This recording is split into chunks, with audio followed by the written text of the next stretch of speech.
ఏది పూజారి నాగేశ్వర గారి ఇంట్లో నేను మొత్తం మాట్లాడాక మీరు క్వశ్చన్స్ చేయండి సార్. అయితే మీడియా పూజారి నాగేశ్వర గారి దగ్గర ఏదైతే మీటింగ్ జరిగిందో దాంట్లో నేను ఒప్పుకోలేదు. దాంట్లో ఒప్పుకున్నప్పుడు నాకు ఎన్నిసార్లు కాల్స్ చేసిందో చూడండి. అదేవిధంగా ఈరోజు నేను ఊరికనే ఏది కూడా చేయట్లేదండి. మా దగ్గర బాధితులు ఉన్నారు. బాధితులు వాళ్ళకి జరిగిన అన్యాయాన్ని బట్టే మేము కోర్టులో కేసు వేయడం జరిగింది. అదేవిధంగా మంగళికి ఆపోజిట్లో నన్ను మంగళి బెదిరించిన కేసు కూడా మన ఇదే పంజాగుట్ట పోలీస్ స్టేషన్లో ఎఫ్ఐఆర్ చేయడం జరిగింది. అదేవిధంగా ఎవరైతే బాధితులు ఉన్నారో వాళ్ళు కూడా చంపేస్తామని బెదిరించేది మంగళి.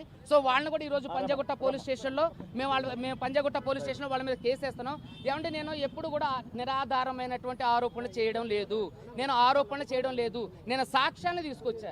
మంగళిని ఒక్క సాక్ష్యం చూపించమనండి. అడ్వకేట్ సుబ్బు బెదిరించింది అని అంటానికి ఏదైనా మాట్లాడితే నేను బంజారా బిడ్డనని అదే నేను కులం కార్డుని వాడుతున్నారు. దయచేసి ఇది మంచి పద్ధతి కాదు. ఇప్పుడు అడ్వకేట్ సుబ్బు మీద కేసు పెట్టిన మంగళి ప్రధాన నిందితుడు రమావతి మధు మీద ఎందుకు కేసు పెట్టడం లేదు?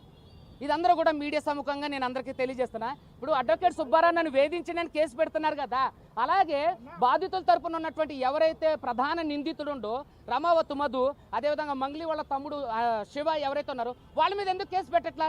నేను అదే రోజు మీటింగ్లో జరిగినప్పుడు కూడా నేను అదే చెప్పా. అమ్మ మీరు ఇందులో లేదంటున్నారు కదా, ప్రధాన నిందితుడు రమావతి మధు మీద కేసు పెట్టనంటే నేను పెట్టనట్టు. ప్రధాన నిందితుడు రమావతి మధుకి నాకు డైరెక్ట్గా కాల్ కలిపింది. దాదాపుగా 3-4 సార్లు కాల్ చేసి నాతో మాట్లాడిచ్చింది. వెళ్ళి సార్ని కలవరంది. నాతో సెటిల్మెంట్ చేసుకోవడానికి నాకు డబ్బు ఆఫర్ కూడా చేసింది. దానికి సంబంధించిన ఆధారాలు కూడా నేను ఇప్పుడు మీడియాకి ఇవ్వడం జరుగుతుంది.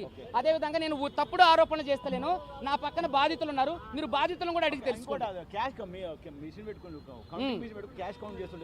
అది మంగళి తమ్ముడు శివ ఎవరైతే ఉన్నారో దీంట్లో ఒక నిమిషం, ప్రధాన నిందితుడు ఎవరైతే రమావతి మధు ఉండో వాళ్ళ బావ భరత్ చౌహాన్ ఏది మంగళి తమ్ముడు వాళ్ళతో మంగళి తమ్ముడు వాళ్ళతో కలిసి దిగిన ఫోటోలు కూడా నేను మీడియాకి రిలీజ్ చేశాను.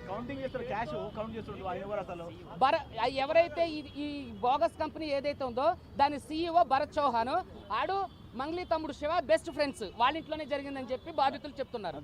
రండి, ఇక్కడ ఉన్నారు బాధితులు ఉన్నారు. నమస్కారం అండి.